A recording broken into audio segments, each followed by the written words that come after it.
നമസ്കാരം. ഹമാസിന്റെ വേഷവിധാനങ്ങളും പതാകയും വഹിച്ചുകൊണ്ട് കായംകുളത്ത് വലിയ ഒരു പ്രകടനം നടന്നിരിക്കുന്നു. കഴിഞ്ഞ ദിവസം MSM കോളേജിന് സമീപമാണ് ദേശീയ പാതയിലൂടെ ഈ പ്രകടനം നടന്നത്. പോലീസിന്റെ അനുമതി വാങ്ങാതെയാണ് ഒരു വിഭാഗം വിദ്യാർത്ഥികൾ ഇത്തരത്തിലുള്ള ഒരു പ്രതിഷേധ പ്രകടനം ദേശീയ പാതയിൽ നടത്തിയത്. ഹമാസിന്റെ പതാക ഉയർത്തിപ്പിടിച്ചുകൊണ്ട് മുഖം വസ്ത്രം ഉപയോഗിച്ച് മറച്ച് പ്രതീകാത്മകമായ തോക്കുകൾ ഏന്തിയായിരുന്നു പ്രകടനം നടത്തിയത്. പലസ്തീനെ അനുകൂലിച്ച് ഒരു വിഭാഗം നടത്തിയ പ്രകടനമായി തന്നെയാണ് ഇതിനെ വിലയിരുത്തുന്നത്.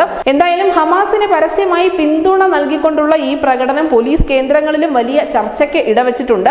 കോളേജ് വിദ്യാർത്ഥികളാണ് ഈ പ്രകടനം നടത്തിയതെന്നാണ് ചൂണ്ടിക്കാണിക്കപ്പെടുന്നത്. എന്തായാലും ഇത് സംബന്ധിച്ച് ഓൺലൈൻ മാധ്യമങ്ങളിൽ വാർത്ത വന്നതിന് തൊട്ടു പിന്നാലെയാണ് വിഷയം പോലീസിന്റെ ശ്രദ്ധയിൽപ്പെട്ടത്. നിലവിൽ ഈ സംഭവത്തിൽ പോലീസ് നടപടിക്ക് തയ്യാറായിട്ടില്ല എങ്കിൽ പോലും കേന്ദ്ര ഇന്റലിജൻസ് ഏജൻസി ഈ വിഷയത്തിൽ അന്വേഷണം ആരംഭിച്ചിട്ടുണ്ട് എന്ന് തന്നെയാണ് പുറത്തുവരുന്ന റിപ്പോർട്ടുകൾ. News desk news India Malayalam.